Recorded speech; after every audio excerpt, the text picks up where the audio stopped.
Assalamualaikum warahmatullahi wabarakatuh. Waalaikumsalam warahmatullahi wabarakatuh.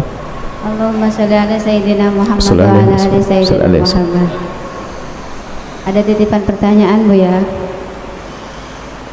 Silakan. Langsung. Ada orang yang mengalami ketakutan dan ada yang berbisik dan berbicara di dalam tubuh orang tersebut. Dan setiap hari orang tersebut sudah diruqyah, tapi hasilnya tidak ada dan tetap ketakutan. Mohon solusinya Bu ya. Baik, sampaikan kepada yang bersangkutan. Jadilah orang yang cerdas dan berpikir. Dia sakit. Kalau orang sakit bagaimana? Kalau dia pintar, sadar, berobat kan? Kami sampaikan, orang yang semacam itu dia adalah sakit. Sakit itu macam-macam. Ada sakit hati, ada sakit fisik, ada sakit mental. Dia adalah sakit mental dia. Psik bukan fisik, psikisnya. Maka perlu dibantu oleh ahlinya, yaitu pakarnya, orang psikologi, seorang psikolog. Seorang psikolog itu yang akan memberikan tip-tip untuk mengobatinya, dan harus berani datang ke sana.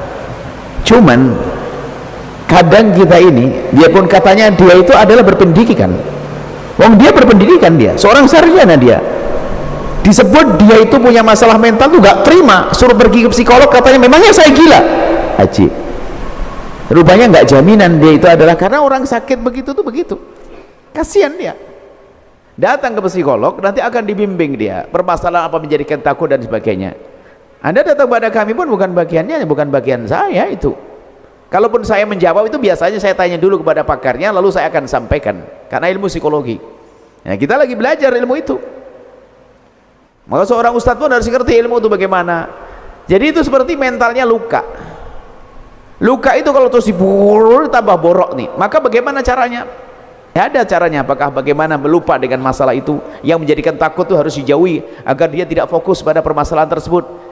Jadi harus ada masa lalunya seperti apa, masa lalu yang kelam itu menjadikan melukai mentalnya dia sehingga semakin kayak borok begitu.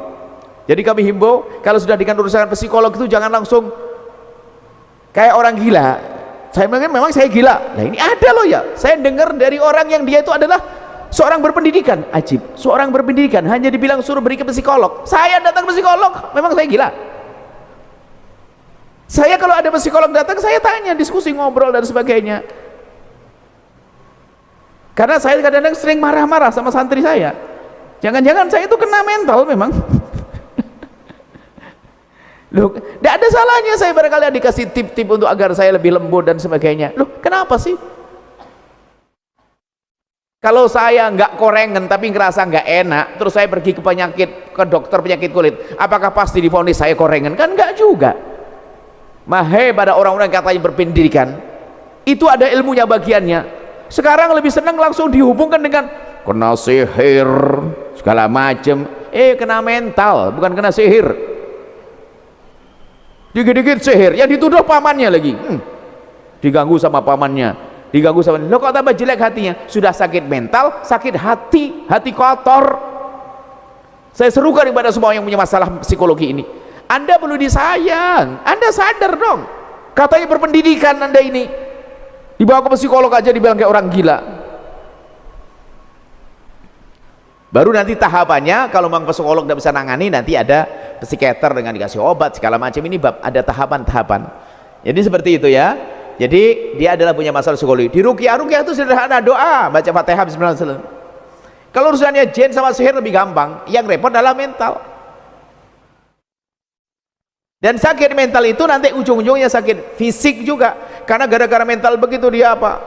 Makan susah segala macam, sakit fisik. Atau gara-gara sakit fisik terlalu takut, corona kena mental misalnya. Tapi yang penting adalah Anda sadar antisipasi. Dokter gigi ngomong, Bu ya, paling tidak 6 bulan jangan sampai tidak kontrol. Karena saya bodoh, nggak akan kontrol kecuali karena sakit gigi. Ya itulah saya, kan gitu ya. Coba dengar omongan dokter, kan aman gigi kita, nggak sampai berkarang waktu dikupas itu, masya Allah sakitnya setengah mati. Anda ngerasain? Karena kita bodoh. Ini bahasa indah untuk mereka yang punya masalah mental itu. Jangan dianggap gila. Sampai seorang bapak diingatkan, Pak, sebaiknya anaknya dibawa ke psikolog. Marah dia, memangnya anak saya gila? Duh, orang ini katanya dia S2, es krim sama es lilin rupanya. Cobalah punya pendidikan kok enggak. Jadi ilmu psikolog itu ilmu penting juga. Saya hargai ilmu disiplin ilmu itu. Saya hargai disiplin. Karena saya melihat orang-orang yang mengerti psikolog, dia punya trik-trik bagaimana menembus, bisa menyampaikan omongan, bisa ini kita perlu. Seorang ustadz pun harus punya ilmu itu. Tentunya harus dikemas dengan yang syar'i, yang kenal rambu-rambu syariat yang dicari psikolog ini. Jadi ini penasihat untuk semuanya. Pertanyaan yang bagus kebetulan sekali, karena saya bertemu dengan orang-orang yang katanya pinter tapi Masya Allah bebel banget dia. Baru di bidang survei psikolog katanya memang saya gila.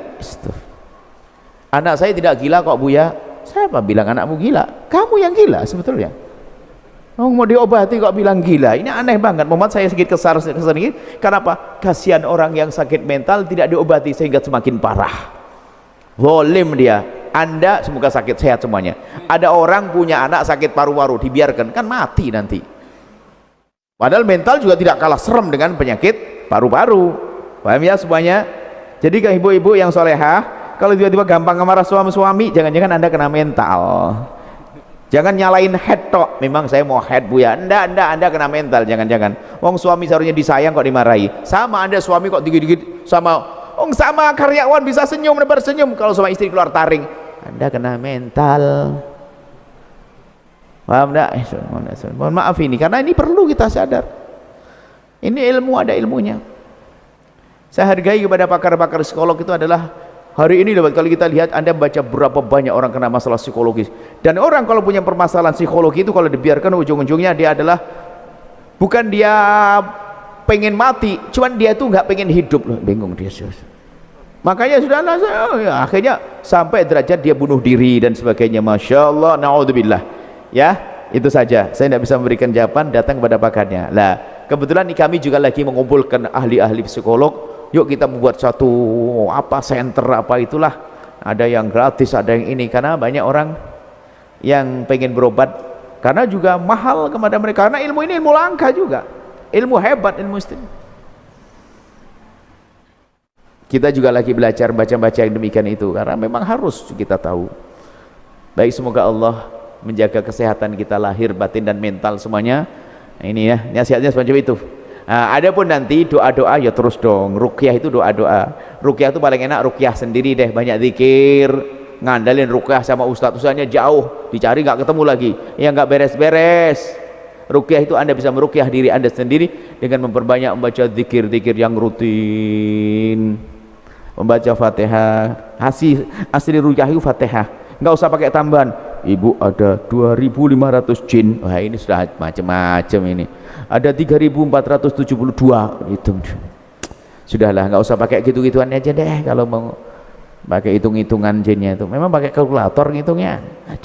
Jangan biasa bohong deh dengan orang. Sudahlah, kalau Anda pengen ngobati, doa bismillahirrahmanirrahim, doa Anda dikabul, selesai. Nggak usah pakai ikut-ikut macam-macam. Ruqyah itu sangat sederhana. Cuman kalau tidak dikemas begitu kurang bernilai. Saya dukun ruqyah, saya ini dukun ruqyah namanya. Karena sudah mulai macam-macam. Ada kalau jengkingnya kamu tuh, wow, sudah. Saya tidak pernah punya ilmu itu. Tolonglah, karena apa? Kita pengen orang-orang itu juga baik, benar, ya, berobat juga di tempat yang benar. Ruqyah itu sederhana. Anda datang ke seorang ulama yang katanya dikabul doanya, dia baca doa, paling tidak baca Al-Fatihah. Itu kisah ruqyah kan Fatihah. Innahala ruqyah itu surat Fatihah, ditiupkan selesai, nanti menjadi sebab kesembuhan. Seperti itu. Cuman beda orang, kalau saya niup nggak sembuh-sembuh, tapi diniut oleh ustadz itu bisa sembuh. Karena memang Allah melewatkan kesembuhan, beri kesembuhan lewat dia, gitu loh. Biarpun sama bacaannya. Betul itu. Baca no. Saya suka kan. Saya nggak bisa. Ada orang kena mental begitu, suruh datang kepada kami. Saya tidak punya ilmunya. Ada orang kayak gila itu, kesurupan. Saya tidak punya ilmunya, dipaksa saya nggak bisa, saya tidak pernah belajar. Buya, siram Ibu ya. Saya siram sembuh. Lah saya siram sembuh. Akhirnya besok pada datang, saya tidak punya ilmu yang enggak sudah. Bukan wah iya mau kita nyembuhin udah siram enggak. Nah itu kebetulan atau mungkin ya mohon maaf. Jadi yang aneh-aneh tidak usah ya. Kalau mau berobat yang normal pakai ilmu, disiplin ilmu. Kalau ruqyah ada syariahnya. Kalau memang psikolog islami selesai sudah, nggak usah bicara yang aneh-aneh dah. Sudah bukan zamannya kita begitu-begitu tuh. Kita zaman aneh-aneh sudah nggak berlaku. Semoga Allah menjaga semuanya sehat lahir batin. Allah alam bisawab.